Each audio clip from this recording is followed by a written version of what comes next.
Hi అండి. చేపలు బెండకాయ పులుసు పెడుతున్నాను. ఈ చేపలు సముద్రం చేపలు అనమాట. కానాగర్సులు అంటాం మేమైతే. ఇవి చింతపండు నానబెట్టాను. కొంచెం చింతపండు, ఉల్లిపాయ, ఎల్లుల్లిపాయ, జీలకర్ర, ఒక టమాటా, పచ్చిమిర్చి మిక్సీ పెట్టాను. బెండకాయలు కట్ చేసుకుందాం. కొత్తిమీర కొంచెం శుభ్రంగా చేపలు క్లీన్ చేయించుకొని కొంచెం చింతపండు రసం అన్నది కొంచెం చింతపండు నానబెట్టాను అనమాట.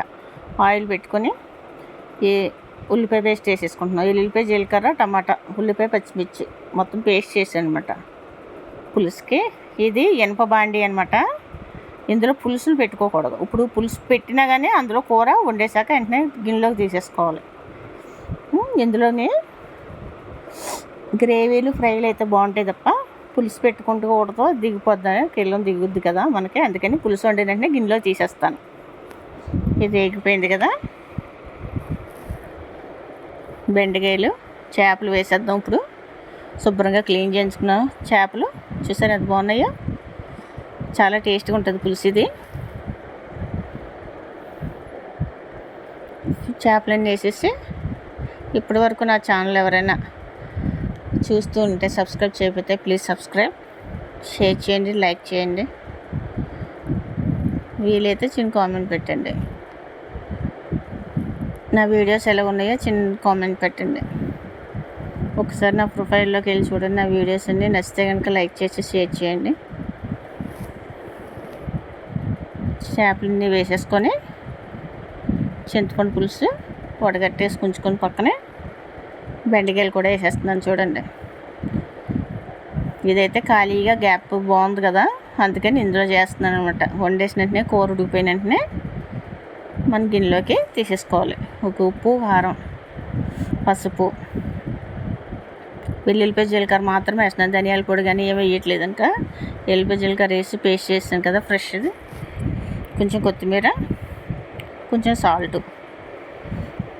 కొంచెం పులుసు వేసుకొని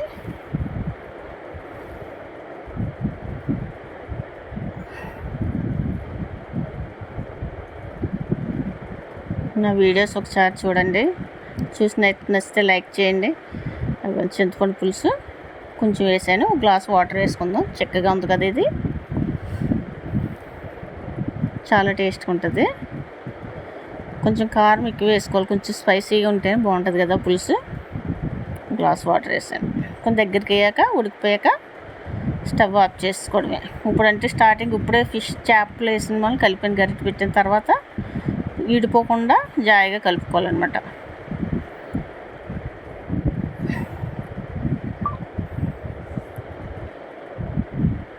చక్కగా ఉడుకుతుంది చూసారా మంచిగానే.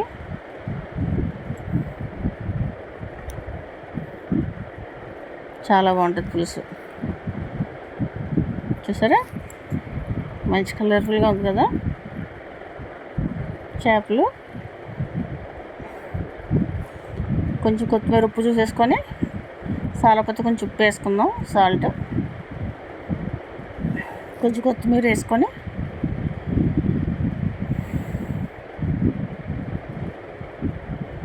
దగ్గరికి అయ్యాక స్టవ్ ఆఫ్ చేసుకుందాం. చాలా బాగుంది, సరిపోయింది. కొంచెం కొత్తిమీర వేసుకొని దగ్గరికి అయ్యాక ఆఫ్ చేసేద్దాం. దగ్గరికి అయిపోయింది చూసారా. నచ్చితే లైక్ చేయండి, షేర్ చేయండి, ప్లీజ్ సబ్స్క్రైబ్. చక్కగా ఉడికిపోయింది.